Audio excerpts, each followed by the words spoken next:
महर्षि दयानंद सरस्वती के द्विजन्म शताब्दी वर्ष समापन समारोह के अंतर्गत ब्रह्म सरोवर के तट पर चल रहे 12 दिवसीय चतुर्वेदी पारायण महायज्ञ में आज आहुति डालने पूर्व सांसद और मुंबई पुलिस के पूर्व कमिश्नर सत्यपाल सिंह पहुंचे। इसके अतिरिक्त पूर्व आईएएस अधिकारी और पूर्व मंत्री चौधरी शिवराम वर्मा के सपुत्र मराठा वीरेंद्र वर्मा भी आज स्वामी संपूर्णानंद जी महाराज से आशीर्वाद लेने पहुंचे। पूर्व सांसद सतपाल सिंह का स्वागत वेद शोध शिक्षा संस्थान पीपली के सचिव, कुरुक्षेत्र जिला परिषद के उपाध्यक्ष धर्मपाल चौधरी डीपी और इलाके के गणमान्य लोगों ने किया।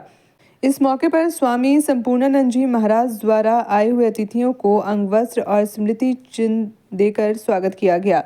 कार्यक्रम में पहुंचे पूर्व सांसद मुंबई पुलिस के पूर्व कमिश्नर सत्यपाल सिंह ने देश में बढ़ रहे पश्चिमी सभ्यता के प्रभाव और घट रहे वेद प्रचार पर चिंता जाहिर की। महर्षि दयानंद के अलावा और कौन ऐसा व्यक्तित्व हो सकता है जो कहता है मैं रोज प्रार्थना करता हूँ, सवेरे शाम प्रार्थना करता हूँ, लेकिन प्रार्थना ये करता हूँ कि जितना जल्दी अंग्रेजी राज खत्म हो जाए उतना अच्छा।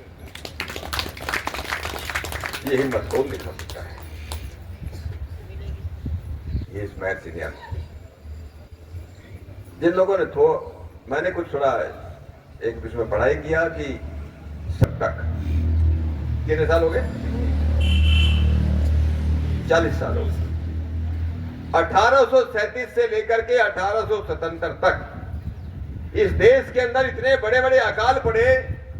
मैं 5 बड़े बड़े अकाल पड़े। इन 5 बड़े बड़े अकालों में उस जमाने में कितनी जनसंख्या भारत की रही होगी? 2 करोड़ लोग मरे। भूख से 2 करोड़ लोग मरे। अंग्रेजों ने इतना लूटा, इतना शोषण किया। इस स्वामी दयानंद ने देखा। केवल यही पढ़ाया जाता था कि जया इस देश के पास कुछ नहीं था, तो ज्ञान नहीं था, को विज्ञान नहीं था, को कला नहीं थी। ये आर्य भी लोग बाहर से आए, ये दिखाने के लिए कि आर्य लोग बाहर से आए। और जो यहाँ के रहने वाले मूल निवासी हैं, आदिवासी, जिनको आदिवासी बोलते हैं, जंगल में रहने वाले, यही यहाँ के मूल निवासी थे, ऐसे बोला गया। मैं तो एक दिन भारत सरकार के मंत्री को कहा, जो आदिवासी मंत्री का है, मैंने कहा ये इस देश के लोगों के प्रति अन्याय है। अगर आप ये कहो कि कुछ लोग आदिवासी हैं तो दूसरे गैर आदिवासी हो गए, तो गैर आदिवासी जो सबसे पहले रहा होगा, ये महर्षि दयानंद सबसे पहले जिन्होंने कहा आर्य इस देश के मूल निवासी है। आर्य कहीं बाहर से नहीं आए। इस देश का सबसे पहला नाम आर्यभट्ट था। वो गौरव, वो भारतीय गौरव, वो वेदों का गौरव। आप सत्यार्थ प्रकाश पढ़ो।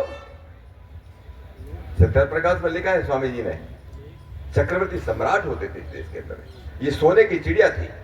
वैभव के अंदर, वीरता के अंदर, विद्वता के अंदर दुनिया का कोई सानी नहीं था।